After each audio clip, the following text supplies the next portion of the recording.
Good morning, guys. We're going to read a special story today called Apples, Apples, Apples. And this story is a little bit different because if we look at the cover, do you think this is going to be a nonfiction or a fiction story? Right, you think it's going to be fiction because it has a rabbit doing things that a rabbit wouldn't do. The rabbit's wearing clothes, it's picking apples from a tree, so it's making animals do things that animals don't do in real life. So it's fiction, but it's a special kind of fiction. It's called realistic fiction.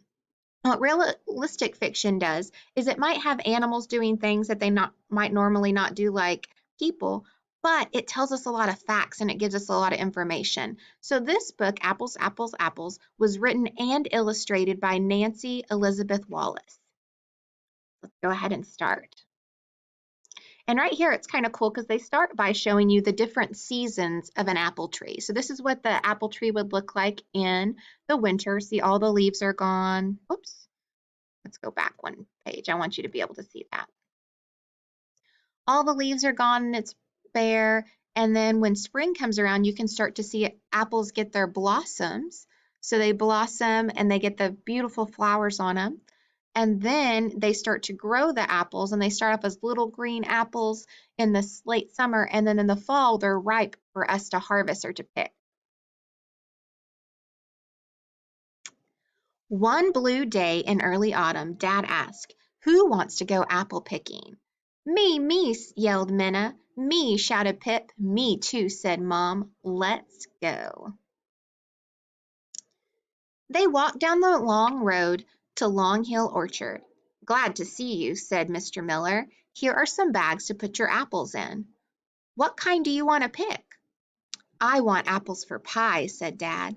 I need apples for crafts, said Mom. Yum, said Pip, I'm going to pick apples for my snack at school.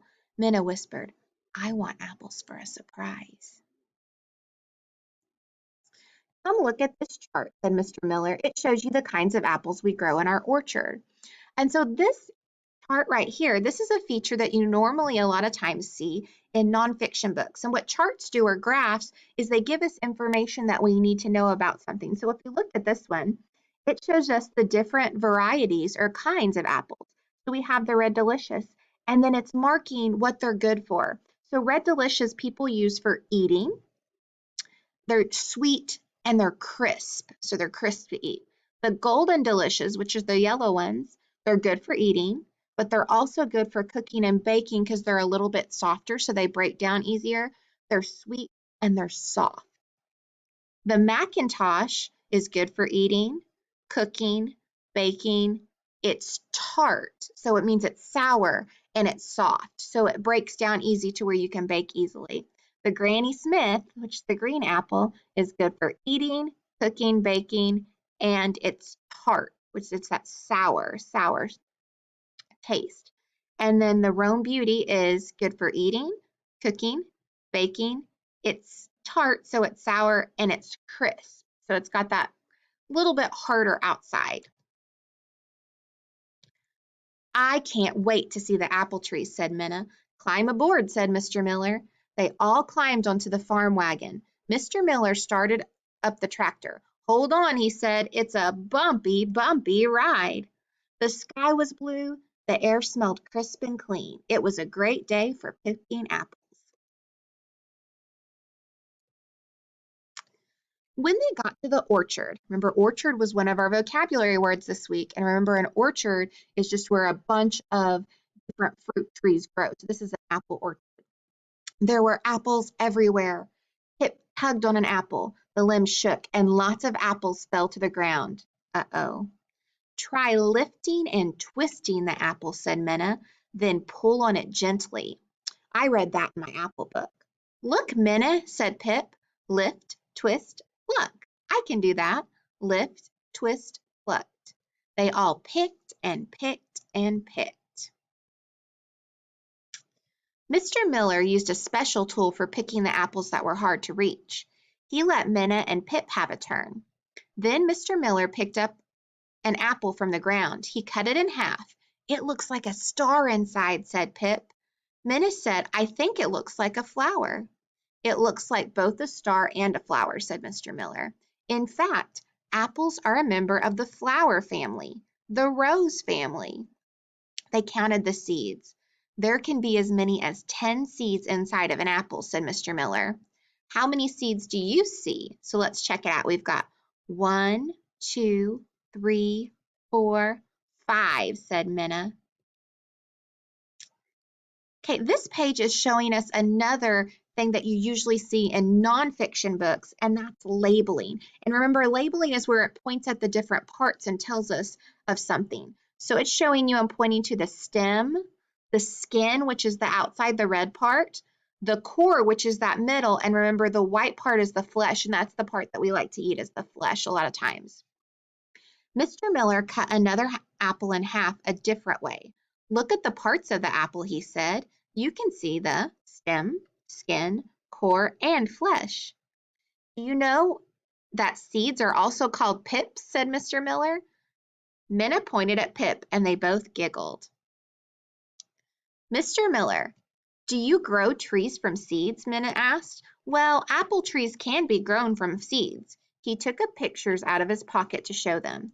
So first you would see the seed, and then it's showing you right here that the seed would have a root that would come down and a bud that would come up, and then the root would grow into the little plant.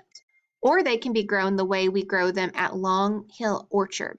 We graft a branch with buds into a rootstock.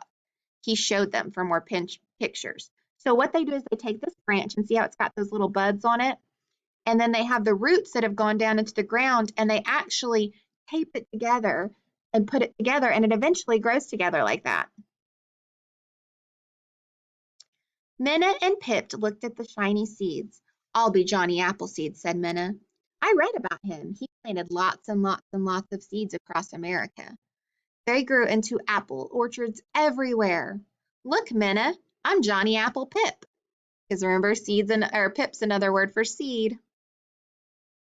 When the bags were filled to the top, they rode back down the hill. Hold on, said Mom. Bump, bump. Whoa. Minna laughed. Hold on to your apples. Mr. Miller weighed the bags of fruit so that he would know how much to charge.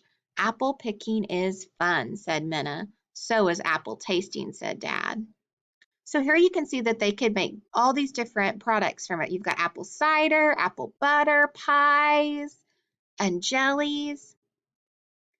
Time to make Minna's special surprise, said Dad. Pip washed the apples. Minna and Mom used a special tool to peel them, and Dad sliced and diced.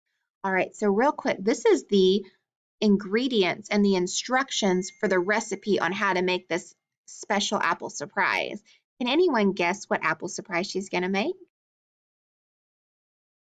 Okay, hold your prediction in your head and we're going to see if you're right. So it says step 1, you're going to wash 6 apples. Step 2, peel the apples. 3, ask the adult to slice or dice the peeled apples. 4, add some maple syrup. Add some apple cider and ask an adult to bring it to boil, shake in cinnamon, and cook for 20 minutes. They put the apples, the maple syrup, the cider, and cinnamon into a big blue pot. Then Mom put it on top of the stove to simmer. It smelled delicious.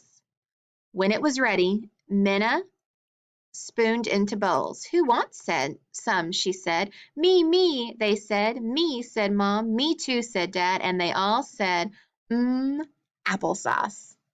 So they made applesauce. All right, and then it said Minna read more and more about apples, and she learned how to make apple prints. So if you remember, her sister said that she wanted to make a craft with apples, and you can actually make apple prints by you cut up the apple into the core, and then you're going to cut away the part of the apple used for cooking, and you're going to take out the seeds, and then you put a little paint on the plate, and then you dip it, and it actually makes a stamp to where you can see that inside of the apple that looks like a star. All right, guys, you did an awesome job. What you're going to do now is you're going to connect to Seesaw, and you're going to get to try to do an apple labeling project, okay? So you're going to be moving the parts, the names of the parts of the apple to show me that you know what they're at, where they're at. All right, guys, you did an awesome job. Thank you.